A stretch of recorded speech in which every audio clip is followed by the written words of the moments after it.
Atualização aqui sobre o conflito no leste europeu, os impactos disso em relação ao gás, porque a Rússia divulgou que vai parar de vender petróleo para países que aderirem ao teto de preços para o petróleo russo. E a resposta da Ursula von der Leyen, que é a líder da União Europeia, segundo ela disse que a Europa deve então estabelecer um teto para o preço do gás que passa por gasodutos russos ali para combater as tentativas do presidente russo Vladimir Putin de manipular o mercado de energia europeu.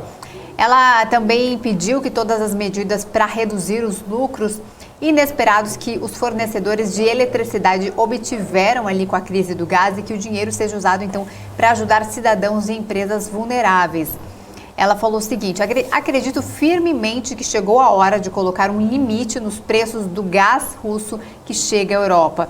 Ela falou ele é repórter de uma reunião com parlamentares lá na Alemanha e ainda acrescentou: um teto de preço do gás pode ser proposto em nível europeu e também há uma base legal em nível europeu para coletar os benefícios temporariamente como medida emergencial em tempos de crise. Então, Ursula von der Leyen divulga essa medida de um possível teto no preço de gás ali para ser proposto em nível da União Europeia, né, para todos os países. E a Rússia já diz então que deve parar de vender petróleo para países que aderirem então a esse teto de preço para o petróleo russo.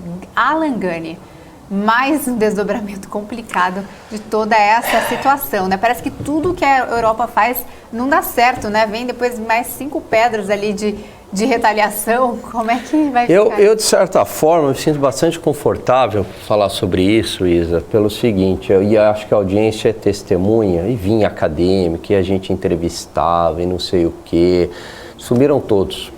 Que eles falavam o seguinte: não, em 15 dias a Rússia está quebrada. E eu falava: um tem o dinheiro, mas o outro, o dinheiro sem produção não vale nada. Se eu for com dinheiro numa ilha deserta, não tem valor nenhum. O outro tem a commodity, o outro tem a energia, o outro tem o petróleo, o outro tem arma nuclear. E aí eu falava: o Ocidente está mexendo no vespeiro errado. E a discussão era muito difícil, porque eu não entrava numa discussão normativa de quem está certo e de quem está errado. O defensor do Putin. Eu entrava numa discussão positiva. O que é uma discussão, uma análise positiva? Causa e consequência. Aliás, a minha tese sempre foi de que nunca teve santinho nessa história. Nunca comprei essa santificação do Zelensky. Aliás, a Ucrânia não entrou na União Europeia porque é corrupta pra caramba, tão corrupta quanto a Rússia, e os Estados Unidos provocaram esse conflito até o seu limite. E a Rússia é invasora, mas os Estados Unidos instigou o conflito, e parte da Ucrânia não quer aderir à Rússia, o leste, onde o Putin está atacando.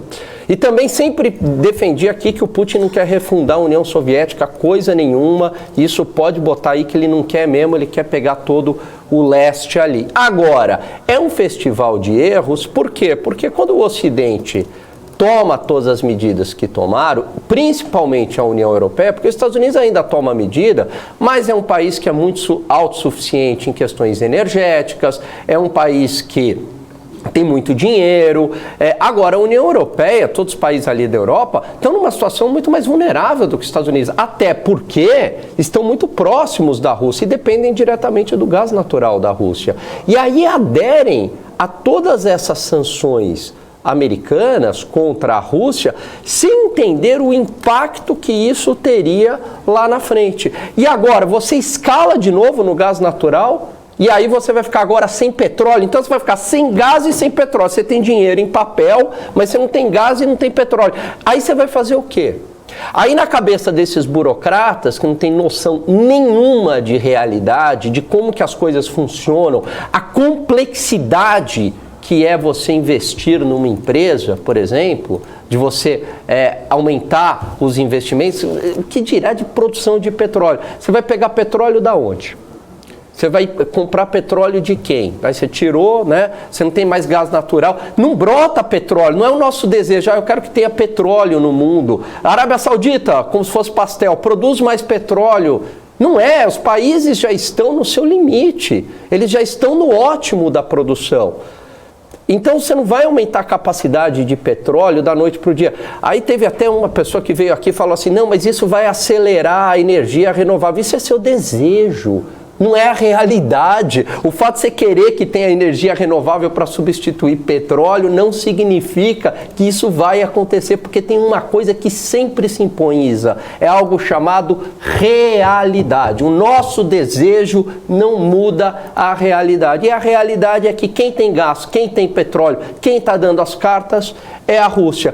E agora a União Europeia, todos os países da Europa, não só a União Europeia, porque a Inglaterra também entrou, né, no festival da irracionalidade, pagam um preço altíssimo por decisões incompetentes, por decisões estúpidas, porque parecia uma coisa de primário. Ai, o Putin fez isso, vamos revidar assim, uma briguinha de colégio, sem perceber as consequências à frente do que aconteceria. A União Europeia está entrando numa crise energética muito brava. Vocês são testemunhas que eu sempre falei, fujam de investimentos na Europa. Fujam porque é micado investir na Europa, porque a recessão que vem para lá, todo mundo fala da recessão americana, mas a recessão que vem na zona do euro não é brincadeira. O FMI já fala, em países do leste europeu, uma revisão de queda de 6% do PIB. A gente estava falando aqui do